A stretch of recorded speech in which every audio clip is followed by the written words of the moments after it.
it possible to be friends with a pick-me girl? Me and my bestie were at a party after her breakup when a group of tall, scary-looking men walked in. We should go, I whispered to Vanessa. In response, she turned to them and practically shouted, "You always want to leave when the hot guys show up. Are you jealous of me or something?" The men looked over and I saw their faces change, like sharks smelling blood. Vanessa was already walking toward them, that desperate bounce in her step she did when she got any male attention. "Birthday shots," she squealed, grabbing my wrist. Her nails cut into me as she dragged me toward the terrace.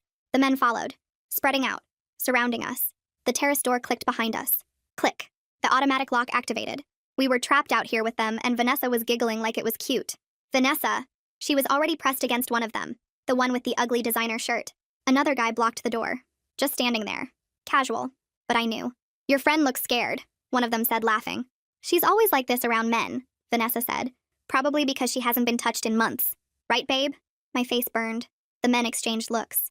"That true?" Ugly Shirt asked me directly, moving closer. "We should go," I said firmly. But Vanessa laughed. A fake, high-pitched laugh. "See? She can't even talk to you. It's actually sad. That's why I brought her. Thought maybe you guys could help her loosen up." I got my phone out. Vanessa saw and her face went psycho. "No phones!" She ripped it from my hand, scratching me deep enough to bleed, then held my phone up like a trophy. "She's always on this thing. Probably texting her mom. She still lives at home, you know." The men laughed harder. Ugly Shirt took my phone from her, put it in his pocket, smiled at me while he did it. "No mommy to save you now," he said. Vanessa was lying, but the men were eating it up, looking at me like I was this sheltered little girl. Exactly how Vanessa was painting me. "Bet she's never even done shots," another one said. "Virgin everything," Vanessa giggled. I went for the door and Vanessa tackled me. Like, threw her whole body at my legs. I hit the deck chair hard and tasted blood in my mouth. "You're not ruining this for me," she hissed while I tried to breathe. Then louder, performing, "She always does this." Such a drama queen. One time she faked a seizure to leave a date. I'd never done that. The men were circling now. "Maybe she needs to be taught how to have fun," Ugly Shirt said. "Yes!" Vanessa clapped. Actually clapped. "That's what I've been saying. She just needs the right teachers." One grabbed my arm to help me up, his grip too tight. Another touched my hair. "Pretty thing like this shouldn't be so uptight. Right?" Vanessa said. "I keep telling her. Like, just relax. Stop being so rigid." I yanked away. Vanessa rolled her eyes like I was embarrassing her. "She probably thinks you guys are gonna assault her or something," she said. "She thinks every man is a predator. It's actually really offensive." The words hung there. The men's faces changed. "We're not predators," Ugly Shirt said slowly. "We're nice guys." "The nicest," Vanessa agreed. "She's just paranoid because she watches too much true crime." "Maybe she needs a drink," the quiet one said, already at the bar. "I don't drink," I said. "She thinks she's too good to drink with you," Vanessa said immediately. "She only drinks expensive wine with her book club, where they read poetry." She said it like poetry was a disease. The quiet one was pouring shots. I saw him drop something in 2 glasses. Quick movements. Practiced. My stomach dropped. "Vanessa, don't—" "Oh my gosh," she cut me off. "Now she's gonna say the drinks are drugged. She does this every time. Remember Duke's party?" She turned to the men. She accused the host of putting something in the punch. Turned out she was just a lightweight. That never happened. Duke's party never happened. But the men nodded like they understood. "Sounds like she needs to prove she trusts us," Ugly Shirt said. Vanessa grabbed the spiked glass. I grabbed her wrist. "Stop," I begged. She shoved me hard. I stumbled back. "Stop what? Stop having fun? Stop making friends? Stop trying to get a boyfriend? Just because you're miserable doesn't mean I have to be. The drink, there's nothing in the drink." She held it up. "Watch. I'll prove she's crazy." She chugged the whole thing, staring at me while she did it. The men watched, amused. The quiet one poured another and slid it to me. "Your turn," he said. I tried to sidestep. He followed. They all moved closer. "Guys," Vanessa said, but her voice was already thick. She's not fun, I told you. Waste of time." "We'll be the judge of that," one said. Vanessa swayed but caught herself on the bar. "I don't feel lightweight," Ugly Shirt said, but he was watching her like a documentary. Clinical. She tried to fix her hair, but her hands weren't working right. "I'm fine. I'm fun. I'm not like her." "No," he agreed. "You're much easier." That's when she looked at me, and I saw it dawn on her. What she'd done. What was happening. Her pupils were huge. She blinked hard. "I want to go home." She dropped to the ground and all the men surrounded me, one of them kneeling beside her. The terrace door clicked and swung open. Security had finally gotten it unlocked. I shoved past the man kneeling by Vanessa and ran for the opening. My legs felt shaky, but I made it through. Inside the venue, the music was still playing. People were dancing like nothing had happened. Behind me, I heard the men talking to security. Their voices were calm and friendly. One of them was saying we invited them out there, that we wanted to party. I kept moving toward the bar. My hands were shaking, so hard I could barely hold on to the edge. The bartender looked at me and her eyes went wide. I grabbed the house phone from behind the bar. My finger slipped on the buttons twice before I got 911 dialed. The operator answered and I tried to explain. My friend collapsed. Someone put something in her drink. We were trapped on the terrace with these men. The operator asked for the address and I had to look around for a sign to read it to her. The bartender slid a glass of water across to me.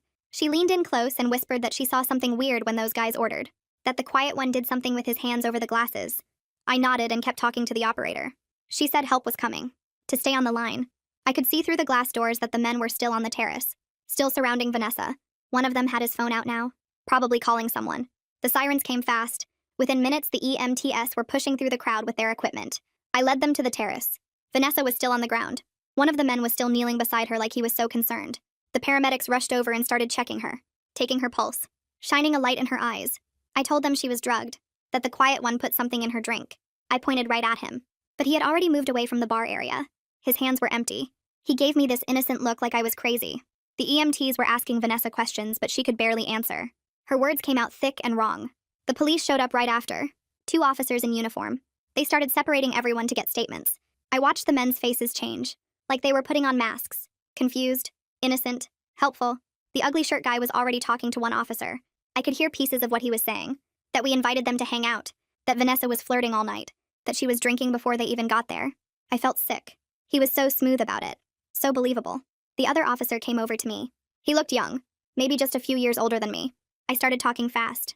Too fast. I could hear my voice getting higher. I told him about the locked door. About seeing the quiet one drop something in the drinks. About Vanessa drinking it and collapsing. About the men surrounding us. The officer was writing everything down in his little notebook. But his face stayed blank. He kept glancing over at the men. Like he was trying to figure out who was telling the truth. Like maybe I was just some drunk girl making things up. That look made my stomach drop. The EMTs came over and said Vanessa needed to go to the hospital. They asked if I was coming too. Part of me wanted to leave her. After everything she did. After she tackled me and gave those men my phone and told them all those lies about me. But I couldn't just abandon her when she was this messed up. When she could barely talk or move. So I said yes. I climbed into the ambulance with her. She was mumbling stuff. About the hot guys. About how fun the party was. She still didn't get it. Still didn't understand what almost happened to us. The ambulance ride felt long even though it probably wasn't. At the emergency room, they took Vanessa straight back. A nurse walked her through the doors and she disappeared. I was left in the waiting area. There was dried blood on my arm from where she scratched me earlier. The cuts were deeper than I thought. My phone was gone. Still in that man's pocket with all my contacts and photos and everything. I felt completely cut off. Like I was watching this happen to someone else. Like I wasn't really sitting in this plastic chair under these bright lights. A nurse came out after a while. He introduced himself as Otto. He was gentle when he talked. He said that since I was given a drugged drink too, they should do an exam. Collect evidence. Just in case. I agreed. I was grateful someone was taking this seriously. Otto walked me through what the exam would involve. How they would take samples. How the evidence would be stored and tracked. How it might be used later if there was a case. It all sounded very official and real. During the exam, Otto gave me a tablet. He said I could record a voice memo if I wanted. To get everything out while it was still fresh. So I did. I started talking into the tablet. My voice sounded weird. Too high. Too shaky. I talked about how Vanessa shouted that I was jealous. How she dragged me to the terrace. How she took my phone and scratched me. How she tackled me when I tried to leave. How she told the men I was paranoid. How she set me up. How she drank the drugged shot to prove I was crazy. I talked about the men circling us. About the locked door. About Ugly Shirt putting my phone in his pocket. About the quiet one dropping something in the drinks. I talked until I ran out of words. After the exam, I went back to the waiting area. I didn't know what else to do. Then the bartender from the venue showed up. She found me sitting there. She said her name was Natasha. She gave me her contact information on a piece of paper. Said she was willing to make a statement about what she saw. She told me she noticed the quiet one doing something weird with the drinks. That her manager told her not to get involved. That she felt bad about that now. That she should have said something right away. I thanked her. I folded the paper carefully and put it in my pocket. It felt important. Like proof that I wasn't making this up. That someone else saw what I saw. A nurse came to get me from the waiting area. She walked me back to where they were keeping Vanessa. The room was small and bright. Too bright. Vanessa was sitting up in the hospital bed. Her eyes were clearer now. More focused. I felt relief for a second. Then she opened her mouth. "Why are you still here?" she asked. Her voice was annoyed. Like I was bothering her. "You made such a huge deal out of nothing. Those guys were into me and you ruined it." The nurse who brought me in stopped moving. Just froze by the door. Staring at Vanessa. I couldn't process what I was hearing. "Vanessa, they drugged you," I said. My voice came out flat. "They drugged both of us. You collapsed." She rolled her eyes. Actually rolled her eyes at me. "I had too much to drink. That's different. You always do this. You always make everything about you being scared or whatever." The nurse stepped forward. "Miss, Do you understand what happened tonight? Vanessa ignored her, kept looking at me with that mean expression she got sometimes. I finally meet guys who are actually hot and interested, and you had to call an ambulance? Do you know how embarrassing that is? I felt something break inside me. Some last piece of hope that she would understand, that she would get it. They were going to assault us, I said. Each word felt heavy. Both of us. That's what they do. That's why they locked the door. Vanessa laughed. A bitter sound. You're so dramatic. They were just flirting. But you can't handle that because nobody ever flirts with you. The nurse looked between us. Her face showed shock and something else. Pity, maybe. For me. She opened her mouth to say something, but a patrol officer appeared in the doorway. He had a notebook in his hand. I need to take a detailed statement, he said, looking at me, not at Vanessa. I followed him to a small office down the hall. The walls were beige. Everything in hospitals is beige. He pulled out a chair for me and sat across a desk. Start from the beginning, he said. His pen was ready. Actually ready. Not like the first officer who seemed bored. So I started talking. I told him about Vanessa shouting that I was jealous when the men walked in, about her dragging me to the terrace, about the door locking behind us with that click, about how she took my phone and scratched me deep enough to bleed, about how she tackled me when I tried to leave, about her telling the men I was paranoid and dramatic and had never been touched, about the quiet one pouring shots and dropping something in 2 glasses, about Vanessa drinking the spiked shot to prove I was crazy, about the men circling closer when she collapsed. The officer kept writing. He asked questions about timing, about what each man did specifically, about where everyone was standing, about exactly what Vanessa said to them about me. He filled up pages in his notebook. When I finished, my throat hurt from talking. He looked up at me. The venue has security cameras, he said. We'll pull the footage. That made me feel something. Not quite hope, but close. They discharged me around 3 in the morning. A nurse handed me a stack of papers about the evidence collection, about how to get the results, about victim services. The card had a phone number I could call anytime. I put everything in my bag. Vanessa was being kept for observation. They wanted to monitor her longer. I didn't go back to say goodbye. I ordered a rideshare from the hospital entrance. The driver didn't ask questions, just drove. My apartment building looked different at night, darker. The hallway felt too long. I unlocked my door and stepped inside, then locked it behind me, then checked it again. The deadbolt, the chain, the handle, all locked. I checked the windows, all closed, all locked. I sat on my couch in the dark. Every sound from the hallway made me jump. Footsteps, voices, doors closing. My heart kept racing. I couldn't make it stop.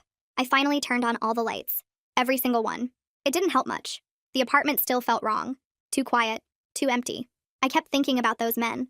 About Ugly Shirt putting my phone in his pocket. About the quiet one's practiced movements. About how close we came. I checked the locks again. Still locked. But I checked anyway. The next morning I went to the phone store. The guy behind the counter was cheerful. Too cheerful. I told him my phone was stolen. He set me up with a new one. Same number. When I logged into my accounts, the notifications started flooding in. Messages, comments, tags, dozens of them, all asking what happened. I opened social media. Vanessa had posted from the hospital. A long post. She said I caused a scene at a party, that I got her hurt, that I was jealous of her getting male attention, that I called ambulances and police for no reason, that she was the victim here. The comments were all supportive. Of her. People I thought were my friends. Telling her she deserved better. Asking if she was okay. Saying I sounded toxic. Nobody asked for my side. Nobody messaged me to check if I was all right. They just believed her. Every word. I sat in my car in the parking lot, scrolling through the comments, watching people I knew turn against me. Some of them I'd known for years. They didn't even hesitate. Just took her word and decided I was the problem. My hands were shaking.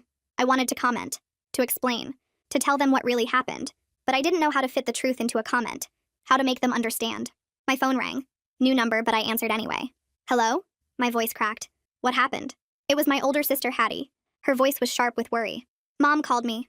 She said something happened at a party. Are you okay? I wasn't okay. The question broke something loose. I started crying, actually sobbing, right there in the phone store parking lot. I told her everything. About Vanessa's shouting, about the locked terrace, about the drugged drinks, about being surrounded, about Vanessa's posts now, about everyone believing her. Hattie was quiet while I talked. Then she said words that made me cry harder. I'm coming up. Right now. Pack a bag. You're not staying alone. I tried to argue. She lived 2 hours away. She had work. But she wasn't listening. I'm already getting my keys, she said. I'll be there by early afternoon. Don't go anywhere. Just wait for me. She hung up. I sat in my car, still crying, but feeling less alone. Hattie was coming. She believed me. That was something. Hattie showed up at 1 in the afternoon. She had grocery bags. Real food. Not just snacks. She hugged me hard in the doorway. The kind of hug that says I've got you. We went inside and she started unpacking, putting things in my fridge, making tea, moving around my kitchen like she owned it. Then she sat down with my new phone.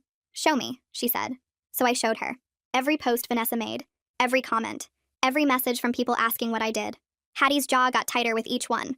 The muscle jumped. She screenshotted everything. "We're documenting this," she said. Her voice was hard. "When the police follow up, they need to see this. How she's trying to control the story. How she's lying." She created a folder, started organizing everything by date and time. She was always good at this stuff. At keeping records. At being thorough. I watched her work, feeling grateful, feeling less crazy. "You did the right thing," she said, not looking up from the phone. "Calling for help, getting evidence collected. All of it. Don't let her make you doubt that." 2 days later, my phone rang again. Unknown number. I almost didn't answer. "This is Detective Carson King," the voice said. Professional, but kind somehow. "I'm the investigator assigned to your case. I'd like you to come in for a detailed interview. Are you available?" My heart started pounding. "Yes," I said. "When?" He gave me a time. The next afternoon. Asked if I needed directions to the station. I said I could find it. After we hung up, I felt something I hadn't felt since that night. Hope. Real hope. Someone was taking this seriously. Someone with actual power to do something. Hattie drove me to the station. Waited in the lobby while I went back with Detective King. The interview room was small. A table, chairs, a recording device. He explained how it worked. That everything would be recorded. That I could stop any time. Then he nodded and I started talking. I spent 3 hours in that room, walking him through every single detail. Detective King never interrupted. Never looked skeptical. Just took careful notes. Asked questions that showed he was actually listening. About the men's behavior. About Vanessa's exact words to them. About the timeline. About who did what when. He asked me to describe each man. Their heights, their clothes, their positions. He asked about the terrace layout. About the locked door. About the bar setup. About who could see what. Every time I thought I was done, he had another question. A clarifying detail. Something specific. It was exhausting. But also good. Like he was building something solid. Something that couldn't be torn down. Near the end, Detective King pulled out a folder. Inside were photos. Stills from security cameras. Grainy but clear enough. He spread them on the table. "Is this the bar area?" he asked. I nodded. He pointed to one image. "Is this the man you called the quiet one?" I looked closer. There he was. Standing at the bar. His hand was hovering over 2 shot glasses. His body angled to block the view from most of the room. But the camera caught it. The deliberate movement. The way he positioned himself. "That's him," I said. My voice came out shaky. "That's exactly what I saw." Detective King nodded. "The footage shows clear intent," he said. "This wasn't accidental." I felt something release in my chest. Validation. Someone else saw it. Someone with authority saw what I saw. But I also felt scared. Looking at that image. Knowing how close we came. How calculated it was. How practiced. What would have happened? I asked, not really wanting to know. Detective King's face got serious. "Nothing good," he said. "You did the right thing fighting back. Getting help. Both of you are safe because you acted." He explained what happened next. The toxicology results from my exam would take a few weeks to process. They were trying to identify all the men from the terrace, using credit card receipts, security footage, witness statements. He asked me to describe each man in detail. I told him about Ugly Shirt, how he seemed to be leading the group, making decisions, directing the others. I described the quiet one who did the actual drugging, his practiced movements, his calm face, the others who spread out, who blocked exits, who touched me. Detective King wrote it all down. "We'll find them," he said. It sounded like a promise. When I finally left the interview room, Hattie stood up immediately, searched my face. I nodded. She put her arm around me. We walked out together, into the afternoon sun, into whatever came next. That night, Hattie set up in my guest room without asking if she could stay, just started unpacking her bag like it was decided. I was grateful because when I tried to sleep, I kept jerking awake with my heart pounding, seeing the terrace door lock clicking shut over and over. She heard me the 3rd time and came in with tea, sat on the edge of my bed until the shaking stopped. The next morning, she made a list on her phone of things we needed to handle. Emergency leave from work, finding a therapist who specialized in trauma, changing my phone number again because people kept calling. She took over my laptop and started filling out forms while I sat there trying to remember my employee ID number. My brain felt foggy, like I was moving through water. Hattie printed everything and put it in a folder, told me we'd drop it at my office later. She found 3 therapists who had openings and called all of them, explaining the situation in this calm voice while I stared at my hands. One had an appointment available in 2 days. Sinead Brooks. Hattie booked it and wrote the time on a sticky note she stuck to my fridge. The morning of the appointment, I almost canceled. Hattie drove me anyway. The office was in a quiet building with soft lighting and plants everywhere. Sinead was younger than I expected, maybe early 30s, with kind eyes that didn't look away when I talked. She asked me to tell her what happened, and I got through maybe 2 sentences before my throat closed up. She waited, didn't rush me or try to fill the silence. I started again, and this time I got further, describing the terrace and the locked door, and Vanessa's voice getting thick. When I told her about seeing the quiet one drop something in the drinks, Sinead nodded like she believed me completely. She taught me a grounding technique for when panic started. 5 things I could see. 4 things I could touch. 3 things I could hear. 2 things I could smell. 1 thing I could taste. We practiced it right there until my breathing evened out. She said what I was experiencing was normal. That my fear and constant alertness made sense given what I survived. Hearing someone with credentials say that made something loosen in my chest. I checked my phone in the parking lot after and found 27 notifications. Vanessa had posted a long explanation about being drugged at a party, about waking up in the hospital alone, about her supposed best friend abandoning her when she needed help most. She made it sound like I left her there on purpose, like I was jealous of the attention she got from men, and used the drugging as an excuse to ruin her night. The comments were all sympathy for her. People I'd known for years were calling me toxic and selfish. Mutual friends were messaging asking how I could do that to her. I watched it happen in real time. Every refresh brought more people taking her side. My hands started shaking again, and I had to do the grounding technique in my car. 5 things I could see. The steering wheel, my keys, the parking meter, a bird on the sidewalk, Hattie's jacket in the passenger seat. 2 days later, I got a message from Natasha, the bartender. She said she'd submitted a written statement to Detective King about what she observed that night. She described seeing the quiet one make a quick dropping motion into 2 glasses at the bar. She saw him angle his body to block the view from most of the room. She watched the whole group follow us onto the terrace and noticed how they spread out in a way that felt wrong. Reading her message made me cry because someone else saw it. Someone else noticed the same things I did and was willing to say so officially. Detective King called my new number 3 days after that. His voice was steady and professional when he told me they'd identified the quiet one through credit card receipts from the bar. His name was Bryson Travis. Hearing his actual name made him more real somehow, more solid. Before he was just this shadowy figure in my memory, but now he had a name and an address and a history. I had to put the phone down for a second and do the grounding technique. 4 things I could touch. The couch fabric, my water bottle, the throw pillow, my own arm. Detective King waited patiently until I could talk again. Harley Beck from Victim Services called the next week. Her voice was warm, but not fake warm. She explained my rights as the case moved forward. What a criminal investigation looked like. What charges might be filed. What my role would be in any prosecution. She gave me information without making me feel pressured to decide anything right away. She said I could call her anytime with questions. That she'd be my point person through the whole process. It helped knowing someone was assigned specifically to help me navigate this. I tried to go back to work on Monday.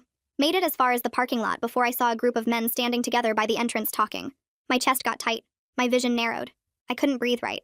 I sat in my car gripping the steering wheel trying to remember the grounding technique, but my brain wouldn't work. Finally, I called my boss from the car and explained I needed more time. She was understanding. Said to take whatever I needed. But I could hear the concern in her voice. The unspoken question of how long this would take. Detective King called again 2 weeks after my exam. The toxicology results came back positive for benzodiazepines in my system. Actual proof that I was drugged. He said this strengthened the case significantly. I felt this weird mix of validation and horror. Validation because it proved I wasn't paranoid or dramatic. Horror because that drug was actually in my body.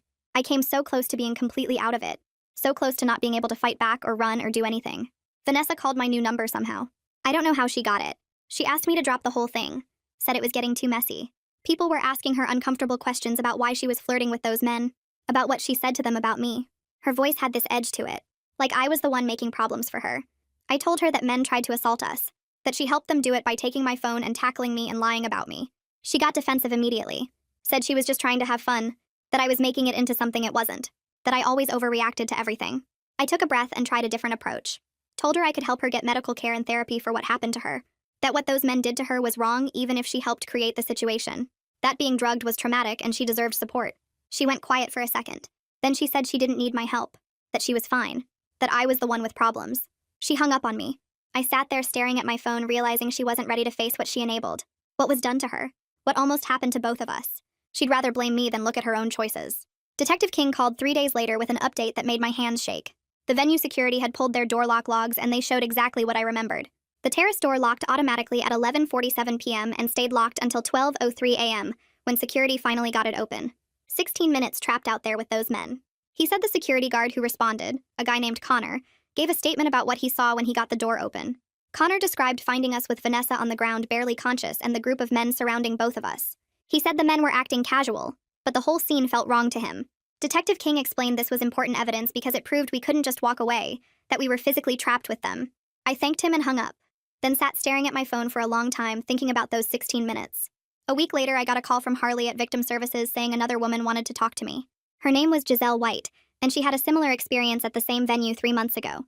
Harley gave me Giselle's number and said she'd been working with Detective King but wanted to connect with me directly. I called Giselle that night and we talked for over an hour. She described going to the venue with friends and meeting a group of men who seemed friendly at first. One of them was quiet and kept making drinks, and she remembered thinking his movements looked practiced, like he'd done it a million times before. Her friends thought she was being paranoid when she said something felt off. She woke up the next morning with gaps in her memory and bruises she couldn't explain.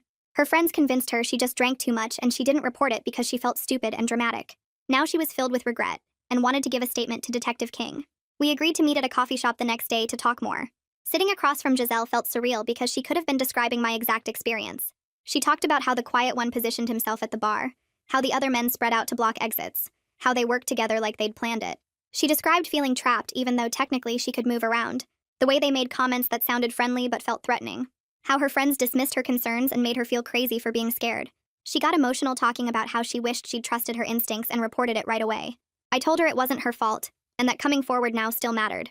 She said she was giving her statement to Detective King that afternoon and asked if I thought it would help my case.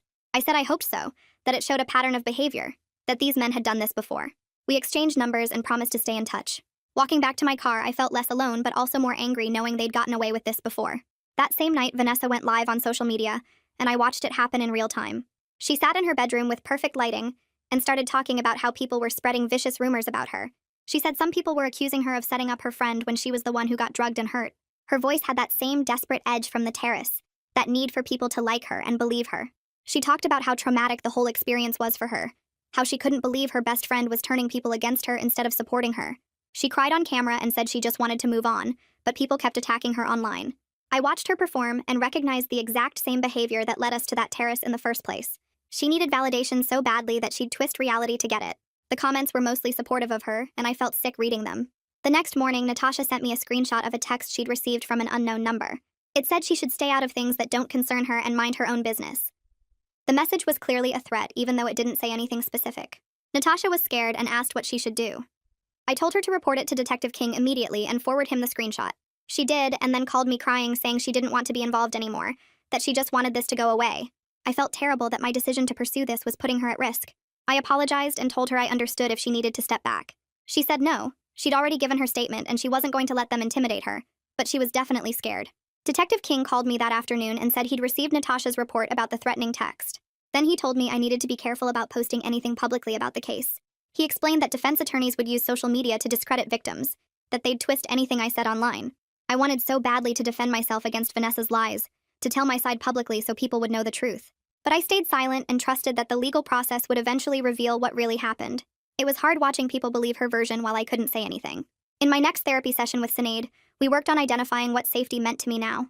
She asked me to think about concrete steps I could actually control instead of just feeling afraid all the time.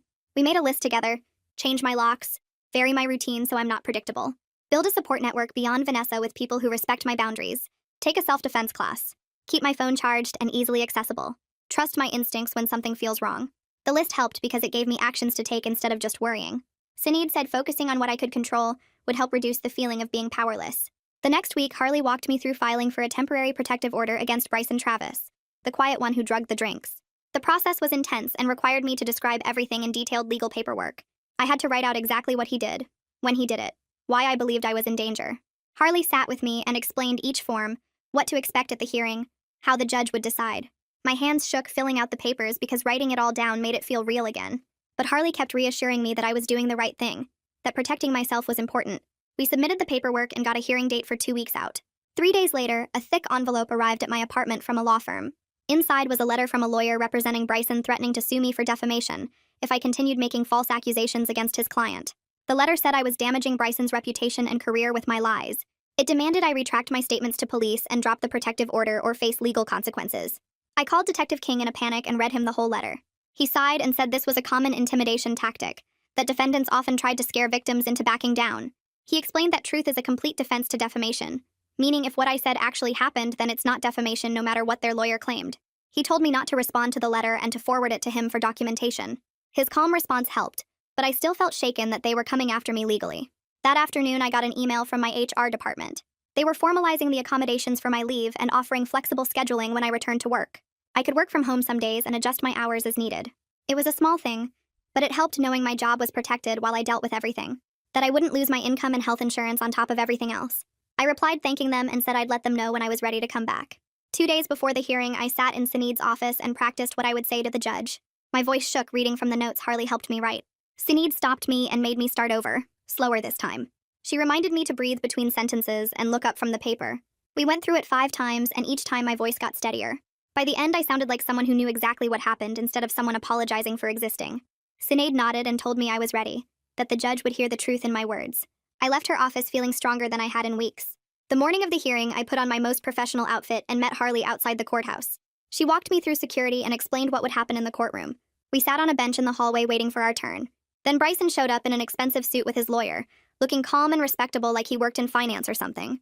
He glanced at me once with this small smile that made my stomach flip. His lawyer was already talking to the clerk, all friendly and casual. When they called our case, I stood up and my legs felt shaky, but I made myself walk to the front. The judge asked me to describe why I needed protection, and I used everything Sinead taught me. I looked at the judge instead of at Bryson. I spoke clearly about the drugged drinks and the locked terrace and how he still had my phone in his pocket when security arrived. The judge listened without interrupting and wrote notes. Bryson's lawyer argued that it was all a misunderstanding, that I was confused about what happened. But the judge granted the temporary order for 30 days based on my testimony, and the police report Detective King filed. It felt huge. Like someone with actual power finally believed me instead of dismissing me as paranoid. That afternoon, Vanessa sent me a private message. She said she was scared that maybe she was drugged too, that she kept having nightmares about that night and couldn't remember big chunks of time. She asked if I thought the men would have hurt her if I hadn't been there. Reading her words made me feel bad for her, but also still angry. I typed out a long response about how she put both of us in danger and then deleted it. Instead, I sent her links to therapy resources and the victim services number Harley gave me. I told her she should talk to someone professional about what happened. I didn't offer to meet up or rebuild our friendship. She read the message but didn't reply. 3 days later, the venue posted an announcement on their social media about new security measures. They were installing better cameras in all areas, including the terrace, and training staff to watch for signs of predatory behavior. The post didn't mention my case specifically, but I knew the investigation and all the attention pushed them to act. It felt good knowing something positive might come from what happened to us, that maybe other people would be safer because we reported it. Detective King called the next week with bad news about Bryson's toxicology results. They came back negative because too much time passed before he got tested. The men left the venue before police could do drug tests on them. King said the case would have to rely on witness statements and my positive test showing I was drugged.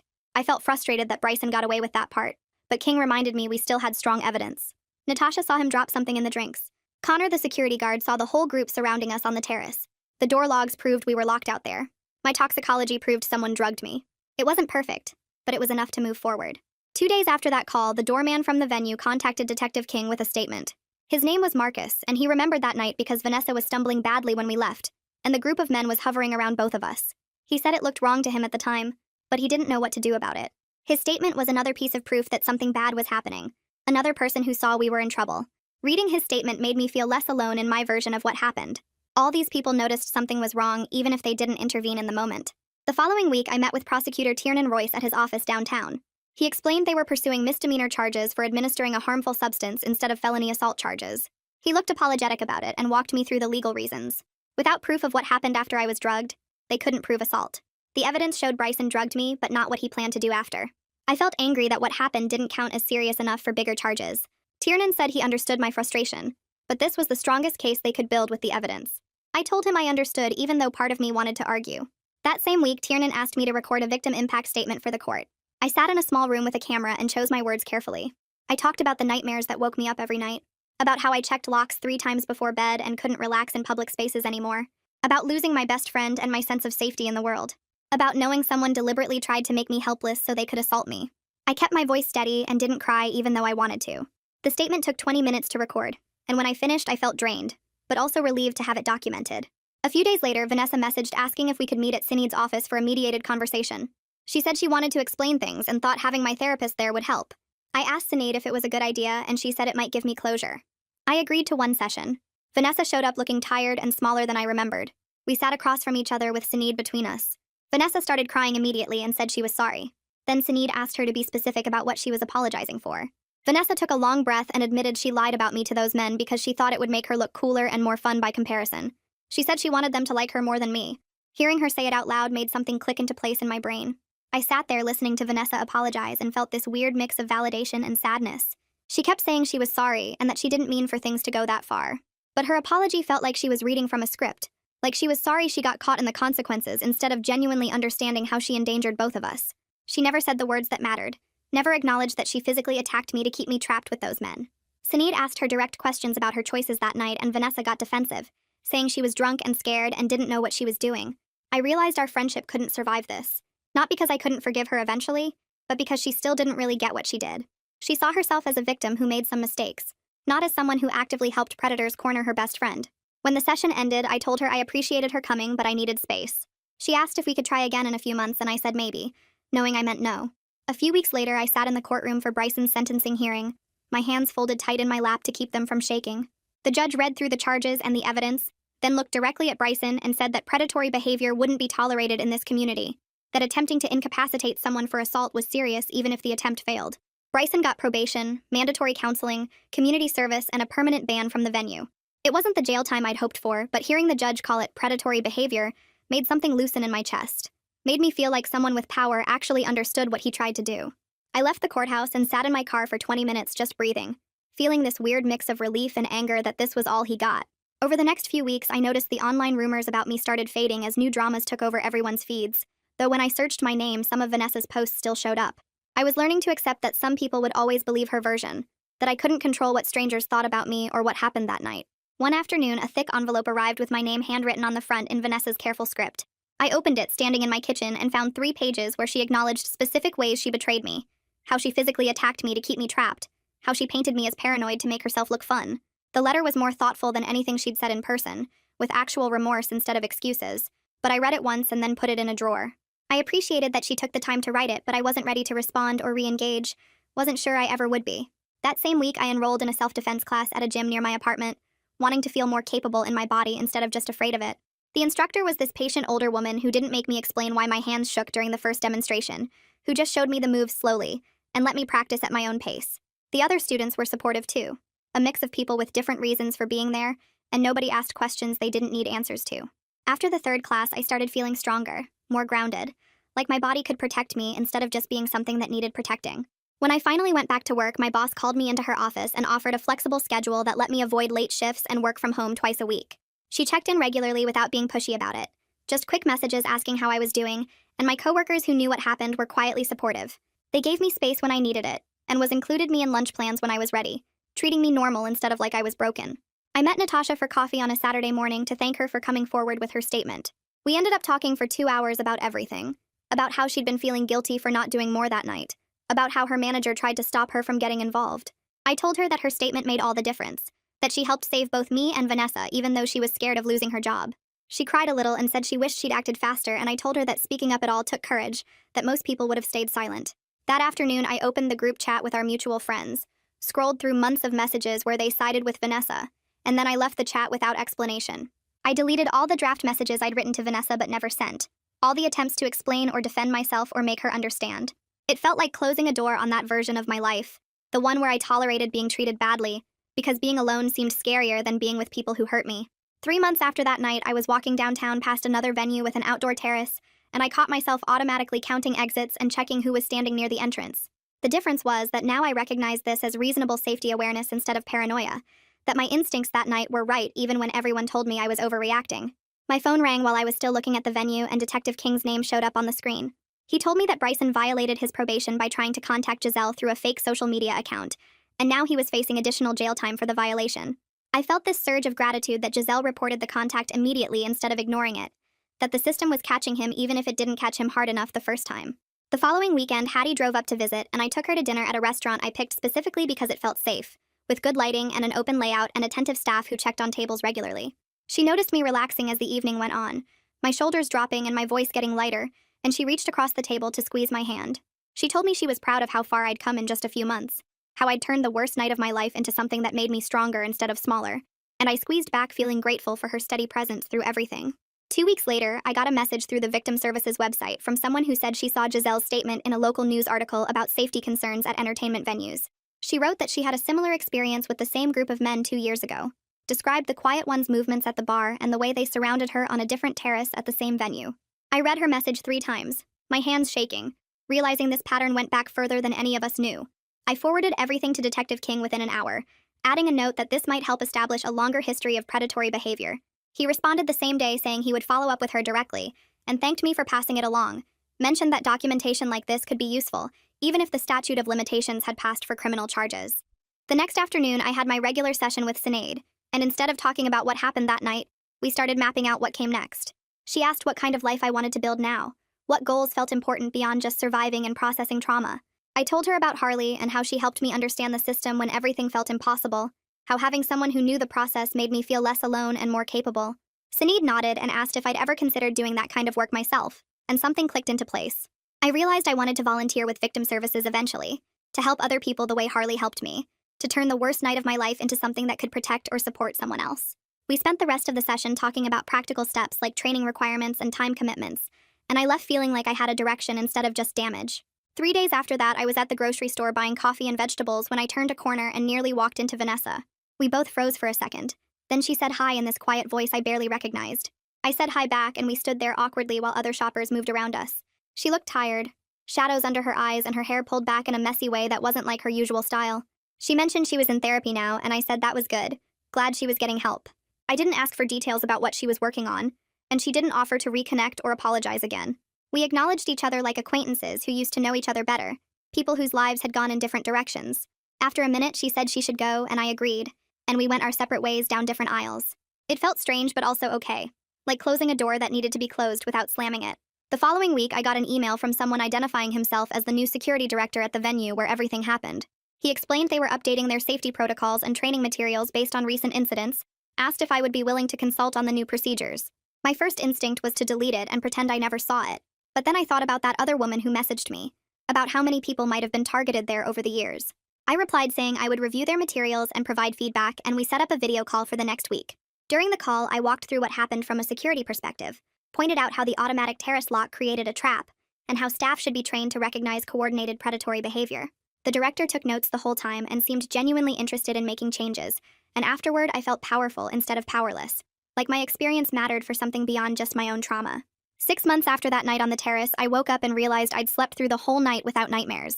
I was working full-time again, going to the gym 3 times a week, meeting up with new friends who respected my boundaries and never made me feel paranoid for being careful. I still had hard days when something would trigger a memory, and I'd spend an hour doing breathing exercises in my car, but I had tools now to manage the anxiety instead of drowning in it. The difference between 6 months ago and now felt huge, like I'd traveled a long distance even though I was still in the same city, living the same basic life.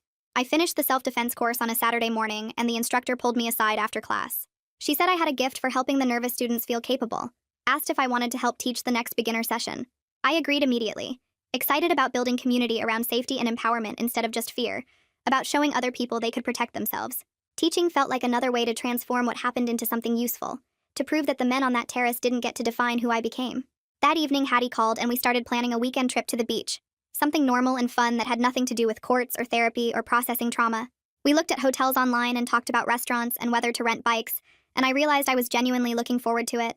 I could imagine enjoying myself again without constantly scanning for exits or checking who was standing too close.